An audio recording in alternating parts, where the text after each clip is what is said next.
दोस्तों संत रामपाल के चेले जो प्रमाण दिखाते हैं कि तीर्थ यात्रा करना बेकार है, व्यर्थ है, इसका शास्त्र प्रमाण नहीं देता। दूसरा है दोस्तों कि संत रामपाल के चेले मूर्ति पूजा का विरोध करते हैं, खुद संत रामपाल भी मूर्ति पूजा का विरोध करता है दोस्तों। और इस वीडियो में आपको पूरा पर्दाफाश करूंगा दोस्तों और सत्य आपकी आंखों के सामने रखूंगा। और संत रामपाल के चेले जितने भी इस वीडियो को देख रहे हैं, ध्यान से आंख खोलकर आप प्रमाण देख लें दोस्तों, क्योंकि संत रामपाल के चेले जो बताते हैं वह सत्य है, यह सत्य है। आपको गुमराह किया जा रहा है कुल मिलाकर, ठीक है। सत्य अपनी आंखों से देखिए, प्रमाण देखिए। तो सबसे पहले दोस्तों संत रामपाल के चेलों के द्वारा जो दिखाई गई वीडियो है जिसमें जो प्रमाण दिखाया गया है, सबसे पहले आप वह वीडियो देखिए। अब इन जैसे अज्ञानियों के दिमाग में हमारे हिंदू धर्म के जो भी ठेकेदार बने बैठे हैं ना, उन लोगों ने इतना गोबर भर रखा है कि इन्हें समझ भी नहीं आता हमारे संत ग्रंथों में लिखा क्या है। ना तो इन्हें पता है और ना दूसरे की बात को मानना चाहते हैं। तो आइए दिखाते हैं तीर्थ स्थलों के बारे में अपने सतग्रंथ क्या कहते हैं। अब तुम्हें तो कुछ पता नहीं है, और इसमें देख लीजिए तुम्हारे श्री कृष्ण भगवान जी क्या कहते हैं। श्रीमद् भागवत महापुराण है, कोड नंबर 27 और गीता प्रेस गोरखपुर से प्रकाशित है। आइए इसके चलते हैं 645 पेज नंबर पे। अब यहाँ देखिए क्या कहा है। भगवान श्री कृष्ण ने कहा, केवल जल में तीर्थ ही तीर्थ नहीं कहलाते, और केवल मिट्टी या पत्थर की प्रतिमा ही देवता नहीं होती। संत पुरुष ही वास्तव में तीर्थ और देवता हैं। देख सकते हो यहाँ पर क्या कह दिया। आगे देखते हैं यहाँ पे क्या लिखा है। मिट्टी, पत्थर, काष्ठ आदि पार्थिव विकारों को ही इष्ट देव जो मानता है, तथा जो केवल जल को ही तीर्थ समझता है, ज्ञानी महापुरुषों को नहीं, वह मनुष्य होने पर भी पशुओं में नीच गधा ही है। अब उस पुस्तक में भी यही बताया गया था, और श्री कृष्ण भगवान ने भी कह दिया कि महापुरुषों को खोजना चाहिए, न कि इन तीर्थ वगैरह में सब कुछ मिलता है। समझे क्या।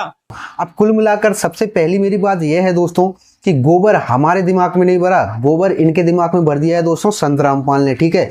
वेद तो हमने भी पढ़े हैं दोस्तों और वेद इनने भी पढ़े हैं, लेकिन पढ़ने से कुछ नहीं होता, उनको समझना पड़ता है, ठीक। तो आखिर श्री कृष्ण भगवान ने ऐसा क्यों कहा है, इसका भी रहस्य है दोस्तों। इसके पीछे का रहस्य समझिए, आखिर ऐसा कहा क्यों है, ठीक है। कह दिया वह तो आपने मान लिया, देख लिया, लेकिन ऐसा क्यों कहा है इस पर आपने कभी विचार नहीं किया। पहले इसको समझिए। तो देखिए, केवल जल में तीर्थ ही तीर्थ नहीं कहलाते, और केवल मिट्टी या पत्थर की प्रतिमा ही देवता नहीं होती। क्यों नहीं होती, ऐसा क्यों कहा है श्री कृष्ण भगवान ने, इस पर विचार कीजिए। इसलिए कहा है, देखिए, संत पुरुष ही वास्तव में तीर्थ और देवता हैं, ठीक है। मतलब जल में तीर्थ तीर्थ नहीं कहलाते, मिट्टी पत्थर आरती की जो प्रतिमाएं हैं केवल वही देवता नहीं होती। इनका विरोध नहीं किया, इनकी बिल्कुल भी कतई मना नहीं की कि आप इनको मत पूजिए, इनकी मतलब इस तरह से बिल्कुल जिक्र नहीं किया गया। केवल इनको समझाया गया है, उस अर्थ को समझिए कि श्री कृष्ण भगवान कहते क्या हैं। केवल जल में ही तीर्थ नहीं होता, आप यह मत समझिए, ठीक है, कि जल ही तीर्थ है, बाकी सब व्यर्थ है, ठीक है। केवल मिट्टी या पत्थर की प्रतिमा ही देवता नहीं होती, आप यह बिल्कुल मत समझिए कि मिट्टी और पत्थर की देवता ही मतलब प्रतिमा ही देवता है, बाकी और कुछ नहीं है, समझिए, ठीक है। यह कहा है श्री कृष्ण भगवान ने, इसको समझिए। अब ऐसा क्यों कहा है, इसको समझिए। संत पुरुष ही वास्तव में तीर्थ और देवता हैं। अब संत पुरुषों को वास्तव में तीर्थ और देवता क्यों कह दिया, क्यों कहा है श्री कृष्ण भगवान ने, इसके पीछे का कारण समझिए। यहां से इसका पूरा गुप्त जो रहस्य है उसको समझाता हूं मैं आपको, समझिए। देखिए, क्योंकि उनका बहुत समय तक सेवन किया जाए तब वे पवित्र करते हैं। कौन, देवी देवता। समझिए दोस्तों, जो देवी देवता हैं जैसे सूर्य भगवान, चंद्रदेव, इंद्र, अग्नि, जल, वायु, जो देवता हैं वह उनका कई समय तक सेवन किया जाए, मतलब पूजा अर्चना की जाए, तब जाकर वे पवित्र करते हैं, ठीक है। जो गंगा स्नान हुआ, ठीक है, ये इनका कई बार स्नान किया जाए तब जाकर ये पवित्र कर देते हैं, एक बार में नहीं करते। समझिए दोस्तों, यह इसका अर्थ समझिए। परंतु संत पुरुष तो दर्शन मात्र से ही कृतार्थ कर देते हैं, इसीलिए संत पुरुषों को तीर्थ और देवता का स्थान दिया गया है, ठीक है। समझिए अब ऐसा क्यों कहा गया है, और समझिए रहस्य को। अग्नि, सूर्य, चंद्रमा, तारे, पृथ्वी, जल, आकाश, वायु, वाणी और मन के अधिष्ठात्र देवता उपासना करने पर भी पाप का पूरा पूरा नाश नहीं कर सकते। समझिए, ये जल, अग्नि, सूर्यदेव, मतलब इनकी पूजा आप कई समय तक करेंगे। समझिए दोस्तों, मतलब कई साल तक आप इनकी पूजा करेंगे, तब जाकर ये आपके थोड़े बहुत पाप काटेंगे। समझिए, पूरे पाप नहीं काट सकते, ठीक है, यह भगवान श्री कृष्ण कहते हैं। और आगे देखिए, क्योंकि उनकी उपासना से भेद बुद्धि का नाश नहीं होता, इसीलिए ये आपका पूरा का पूरा नाश, मतलब पापों का नाश नहीं कर सकते। क्यों नहीं कर सकते, आपके शरीर के जो पाप हैं वह तो मिटा सकते हैं, लेकिन आपके मन के अंदर जो पाप है वह नहीं मिटा सकते, जो भक्ति से नहीं मिटते। ठीक है, आपके मन में जो मैल भरा है, दूसरों के प्रति जो ईर्ष्या भरी है, ठीक है, मन में द्वेष भरा है, यह नहीं मिटा सकते ईश्वर, यह भगवान नहीं मिटा सकते। इसीलिए कहा गया है श्री कृष्ण भगवान ने कि यह सारे जो देवता हैं, देवी देवता हैं, यह आपके मन के पूरे पाप नहीं काट सकते। क्यों? क्योंकि यह भेद बुद्धि का विनाश नहीं करते, इसलिए वह आपके पूरे पाप नहीं काट सकते। यह पूरे पाप कौन काट सकता है? गुरु, क्योंकि वह भेद बुद्धि के विनाश कर देते हैं दोस्तों। इसीलिए गुरु को तीर्थ और देवता कहा गया है श्री कृष्ण भगवान ने।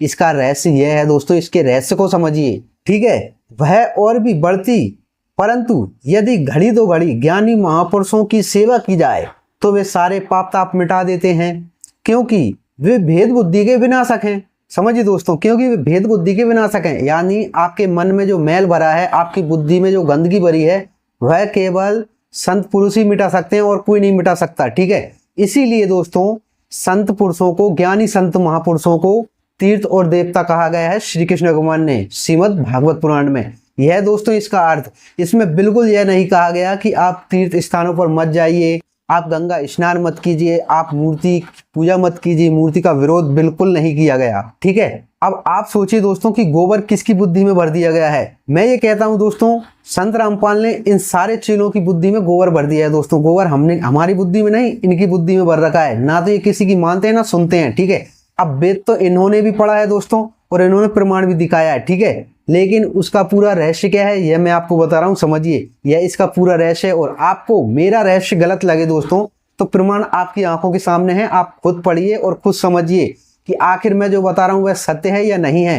ठीक है, आप खुद अपना दिमाग लगाइए, आप मेरी बातों पर विश्वास मत कीजिए। मैं ये कहता हूं, ना तो आप मत मेरी मानिए और ना संत रामपाल के मानिए, आप किसी के मत मानिए। प्रमाण आपकी आंखों के सामने है, आप खुद पढ़िए और खुद समझिए आखिर उसका सही अर्थ क्या है, क्यों गलत राह पे चल रहे हैं। आप किसी की बात मत मानिए। ठीक है, मैं ये नहीं कहता कि आप मेरी ही मानिए। ठीक है, आपको मैं बता रहा हूं कि आखिर सच्चाई क्या है, मैं आपको सच्चाई से अवगत करा रहा हूं बस। ठीक है, मुझे ना तो संत रामपाल से दिक्कत है ना किसी से, मुझे दिक्कत यही है कि संत रामपाल वेदों का विरोध क्यों करता है, क्यों मूर्ति पूजा का विरोध करता है, क्यों हमारे त्रिदेवों की बुराइयां करता है, इष्ट देवों को बुरा कहता है। समझिए दोस्तों, मूर्ति पूजा का मंदिर जाने से मना करता है।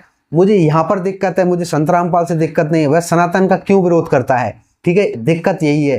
तो और आगे समझिए दोस्तों, और आगे क्या है इसका अर्थ। अब और आगे भगवान श्री कृष्ण कहते हैं, महात्माओं और सभासदों, जो मनुष्य पात पित्त और कफ इन 3 धातुओं से बने हुए सत्तुल्य शरीर को ही आत्मा अपना, मैं स्त्री पुत्र आदि को ही अपना और मिट्टी पत्थर काष्ठ आदि पार्थिव विकारों को ही इष्टदेव मानता है, तथा जो केवल जल को ही तीर्थ समझता है, ज्ञानी महापुरुषों को नहीं, वह मनुष्य होने पर पशुओं में नीच गधा है। यह कहा है दोस्तों श्री कृष्ण भगवान ने, ना कि यह कहा है कि मूर्ति पूजा करने वाला गधा है। ठीक है, संत रामपाल के एक और नए चेले हैं दोस्तों। ठीक है, उन्होंने यही प्रमाण दिखाया था दोस्तों, और उन्होंने कहा था कि श्री कृष्ण भगवान कहते हैं कि मूर्ति पूजा करने वाले पशुओं के समान मनुष्य होने पर भी पशुओं के समान नीच गधे हैं।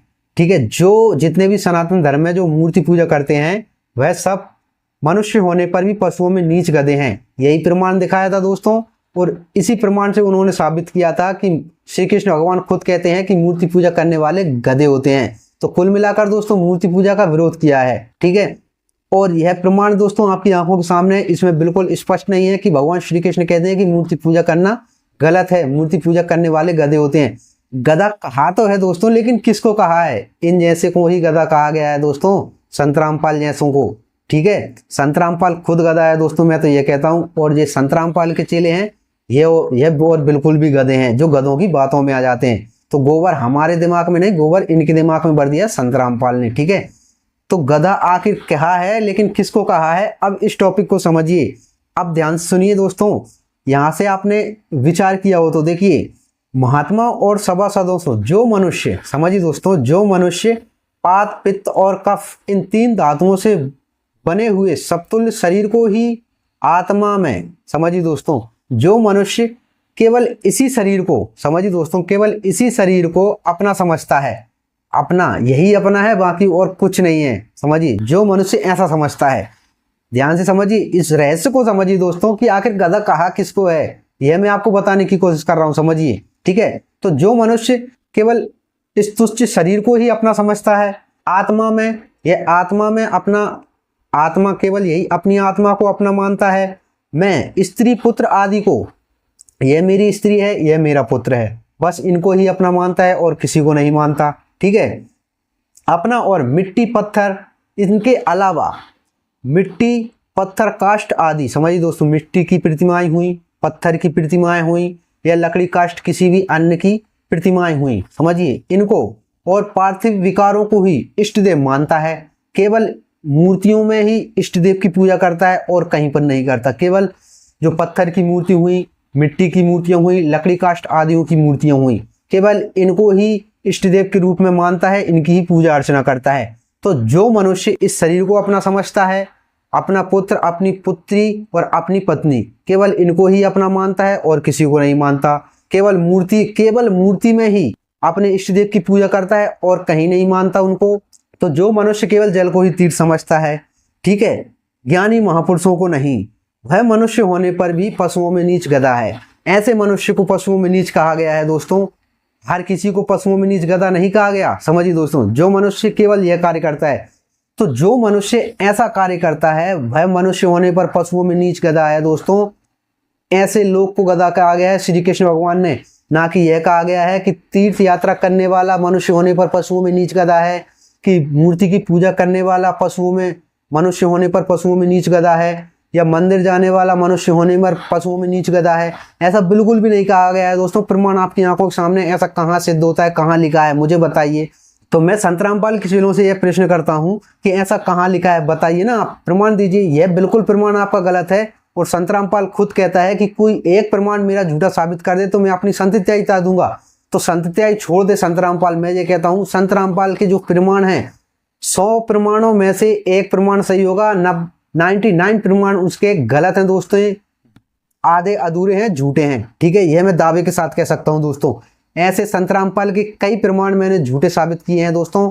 मेरे इसी चैनल पर पीछे कई वीडियो हैं दोस्तों, जिनमें संत रामपाल के कई दावे मैंने झूठे साबित किए हैं दोस्तों, प्रमाण के साथ। क्योंकि दोस्तों मुझे लगता है कि संत रामपाल जो कहता है वह बिल्कुल गलत है, उनके दिखाए हुए प्रमाण झूठे हैं, आधे अधूरे हैं। सच्चाई आपकी आंखों के सामने है दोस्तों।